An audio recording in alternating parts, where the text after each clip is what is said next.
I'm Dr. Gary Vroegindewey. I've worked within the disaster management and emergency management arena for about 25 years.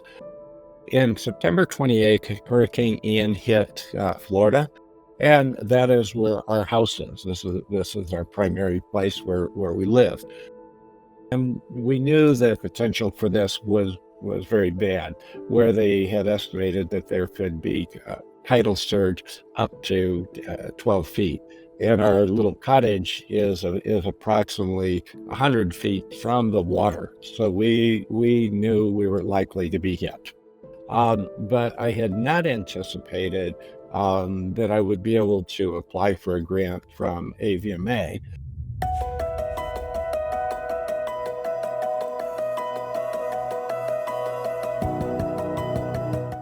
We used the grant money to buy materials, to buy tarps and tools, plywood, boards, everything.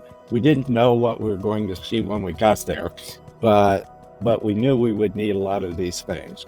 The grant certainly was helpful, partially financially, but a lot emotionally, to know that we were connected to the profession and the profession was there to help us. It's the power of the profession altogether and what it does collectively. And this type of activity with a grant just reconfirms the commitment of AVMA to its members, regardless of the type of arena they work in.